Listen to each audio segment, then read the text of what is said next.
they will demonstrate to you how even this catastrophic performance of the dollar to an ounce of gold is blunted by forces that are trying to keep the dollar up. So my question to you, Sheikh Imran, is why do you think that this issue falls on deaf ears? Is it because people think it has to do with money and they're like, I don't want to be greedy, it's economics?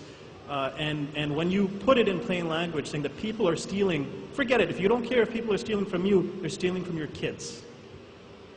They're stealing from your kids, the elite. So I'm curious why you think people don't respond to this issue. Why, despite the fact that this subject is so critically important, why is it that people not just don't have an interest in it, more than that, they don't want to hear about it? Answer, it is the psychology of intimidation. CNN is involved, the newspapers are involved, the radio and television, the governments are involved, a process of psychological intimidation. That if you do this, we're going to come after you. And they have the power. And I don't want to lose my business. No, my business is more important to me than the Lord. I don't want to lose my freedom to travel. My US visa is more important to me than the Lord. So we're being tested. And we fail the test. And we pay the price for it. Wait a minute, before we have the next question. Sister Salma is at the back, from Idaho. And Salma has been writing to me. Salma, who converted to Islam recently, she wanted to start a project of the gold dinar in Idaho. Yes. The sister sitting in the back there. And the rest of us are sleeping soundly at night time, not bothered at all. And a convert to Islam just a few years ago is writing to me.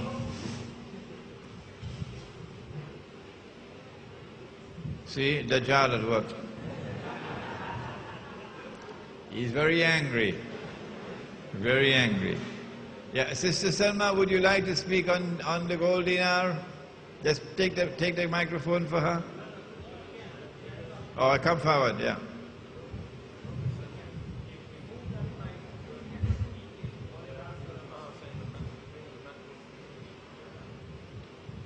Honestly, I don't really know anything about economics, and it's really hard for me to try to grasp what's going on. I've been trying really hard, watching a lot of videos, reading what you've written, and I just felt it was time to try to break out of the system and create our own, even if you had to start on a very small scale. And so I found a company that mints gold and silver coins, and you could start for a certain amount of money. And I thought, well, maybe I could get some people around me.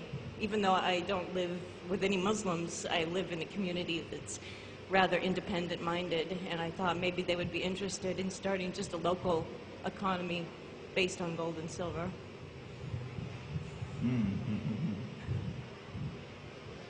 Yeah, somebody sent me an email about a non-Muslim in the United States who began trading in gold, using gold as money, and the FBI came in and seized all the gold. Somebody sent me that information, yeah. Yeah, and they seized all the gold. The FBI came in and moved in and seized all the gold. Yes, Farhan. Bismillah ar-Rahman ar-Rahim. Assalamu alaikum. Just one comment and a question real quick. Kind of related to what Dr. Faiz said. Diamonds are, we know how precious diamonds are, and we know the value of diamonds. They are the most abundantly found mineral or rock on planet Earth. Diamonds are the most abundantly. Think about it, the most abundantly in Africa. I mean, the gold mines we know about in South Africa and Africa.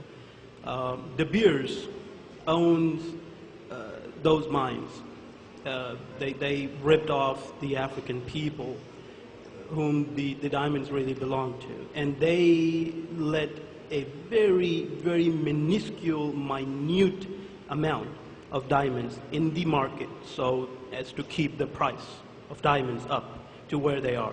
So, diamonds, kind of related to, what the gold, with the artificial pricing of the gold. So diamonds also qualify as a precious stone, not a precious metal. But can diamonds be used as money? I think, even though I'm not an expert on diamonds, I think that the complications that will arise in assessing a diamond, whether it's a real diamond or a fake diamond, and assigning a value to the diamond, makes it impossible to use diamonds as money. Yeah. And the question I had was, so US dollars or any currency that we exchange for another, so when we do that, of course some of the value is lost because, or gained, whichever one. So isn't that ripped? So I mean, we're committing sin, right? So how do we can't get away from that with this current, the way that, things are. So I had to convert my dollars into, TT dollars, right? So I'm exchanging money for money. It's just the same thing as exchanging like dates to dates. So. Okay, if you have any US dollars to change to TT dollars, just go to the desk out there.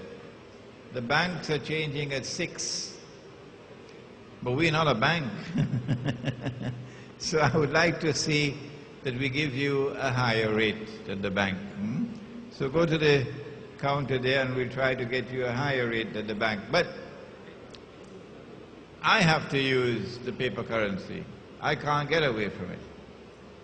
I'm selling my books. I can't sell the books for dinars and dirhams. This is the meaning of the hadith, that the time will come when you will not be able to find a single person in all of mankind who will not be consuming riba. And if anyone claims that he is not consuming riba, verily the dust of riba would be upon him. Verily the vapor of riba be upon him. This is a very gloomy picture. But Surah Al-Taghabun of the Quran comes with a ray of hope for us. In Surah Al-Taghabun, Allah says, Ittaqullaha mastata'atum. Fear Allah to the extent that you have capacity to do so. And what lies beyond your capacity, the surah offers a ray of hope that you would not have to account for what is beyond your capacity. What is within our capacity is to offer a micro response to this monetary crisis.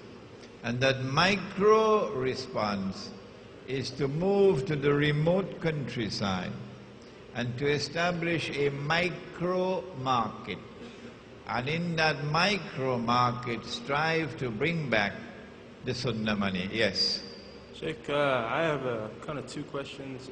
First one is, it's about Islamic banking. Most of us in the UK try and move the post all the time, trying to find a halal way of doing things. And obviously you've had the evolution of Islamic banking. You said before it's backdoor riba. I just wanted to know, is it, do you suffer the same sins of the 36 that you outlined before for taking that riba? Or if you were to have what they call a halal mortgage? And just wanted an answer for that, really. Okay, this is Light from Britain.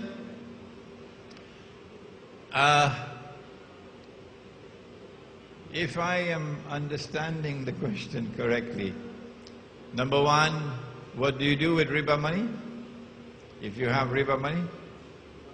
No? No. Okay. And number two, the Islamic banking system, which offers an alternative to the